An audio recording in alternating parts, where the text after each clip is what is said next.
भक्त जनों नमस्कार। आज मैं आपको पांडवों की अज्ञातवास की कथा सुनाऊंगी। कौरवों के छल से जुए में सब कुछ हार जाने के बाद पांडवों को 12 वर्ष का वनवास और 1 वर्ष का अज्ञातवास भोगना पड़ा। वनवास पूर्ण होने पर जब अज्ञातवास का समय आया तब उन्हें ऐसा स्थान चुनना था जहां कोई उन्हें पहचान न सके। लंबे विचार विमर्श के बाद उन्होंने मत्स्य देश की राजधानी विराट नगर को चुना, जहां पर राजा विराट का शासन था। पांडवों ने ठान लिया कि प्रत्येक भाई और द्रौपदी अलग अलग रूप और भेष में रहेंगे ताकि पहचान का कोई संशय न रहे। सबसे बड़े भाई युधिष्ठिर ने स्वयं को कंक नामक ब्राह्मण ज्योतिषी और द्यूत कला के ज्ञाता के रूप में प्रस्तुत किया। वे विराट राज दरबार में जाकर बोले, राजन, मैं एक ब्राह्मण हूँ, मुझे शास्त्रों का अच्छा ज्ञान है और द्यूत कला में भी निपुण हूँ। यदि आप चाहें तो मुझे अपने पास रख सकते हैं। राजा विराट युधिष्ठिर की विद्वत्ता से प्रभावित होकर उन्हें अपना राजसभासद बना लेते हैं। इस प्रकार युधिष्ठिर दिन रात दरबार में रहते और नीति, शास्त्र तथा धर्म पर चर्चा करते। दूसरे भाई भीम ने अपने बल को छुपाना कठिन समझा, इसलिए उन्होंने रसोइये का रूप धारण किया और अपना नाम बल्लव बताया। वे महाराज के भंडार और रसोई में नियुक्त हुए। विराट की रानी सुदेशना को भीम का कार्यकुशलता और खाना बनाने का ढंग देखकर बड़ा विश्वास हुआ। साथ ही जब जब अवसर आया, भीम ने गुप्त रूप से अपने पराक्रम से नगरवासियों और राज परिवार की रक्षा भी की। अर्जुन के जीवन का यह सबसे विचित्र भेष था। स्वर्ग से लौटते समय उन्हें उर्वशी ने शाप दिया था कि 1 वर्ष तक वे नपुंसक रूप में रहेंगे। अज्ञातवास का यही अवसर उपयुक्त लगा। वे स्त्रियों का वेश धारण कर बृहन्नला नामक नर्तक और संगीत गुरु के रूप में राजकन्या उत्तरा के पास रहने लगे।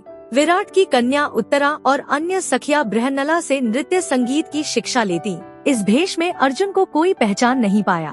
सुंदर, आकर्षक और अश्वकला में निपुण नकुल ने अपने लिए घोड़ों की देखभाल का कार्य चुना। वे ग्रंथिक नाम से जाने गए और विराट के अश्वशाला में काम करने लगे। घोड़ों को साधना, उनका रोग पहचानना और देखभाल करना नकुल की विशेषता थी। शीघ्र ही राजा विराट को भी उनके कौशल पर पूरा भरोसा हो गया। सबसे छोटे सहदेव ने गोपालक बनने का निश्चय किया। वे तंतुपाल नाम से गोधन की रक्षा करने लगे। सहदेव को पशुपालन का विशेष ज्ञान था। राजा विराट ने उन्हें अपनी गौशाला में नियुक्त किया। उनकी सेवा और लगन देखकर सब लोग प्रसन्न रहते। द्रौपदी ने रानी सुदेशना की दासी का भेष धरा और अपना नाम सैरंध्री बताया। वे वस्त्रालंकरण और श्रृंगार विद्या जानने वाली दासी के रूप में महल में रहने लगी। उनकी रूपमाधुरी और सौंदर्य ने बहुतों का ध्यान खींचा, किंतु उन्होंने सदैव मर्यादा का पालन किया। मत्स्य देश में पांडव अपने अपने भेष में रहकर राज परिवार की सेवा करते रहे। दरबार में युधिष्ठिर, कंक की नीति और धर्म चर्चा से राजा विराट अक्सर प्रभावित होते।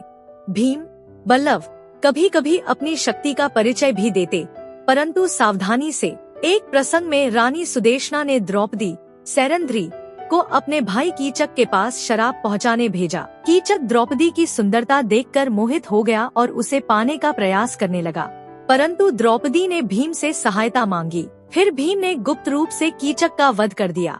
यह विराट नगर का बड़ा प्रसंग था जिसने सबको हिला दिया, किंतु पांडवों का भेद नहीं खुला। अज्ञातवास के अंतिम चरण में जब कौरवों ने विराट के गोधन पर आक्रमण किया, तब अर्जुन ने बृहन्नला रूप में ही राजकुमार उत्तर के साथ गुप्त रूप से रथ संभाला।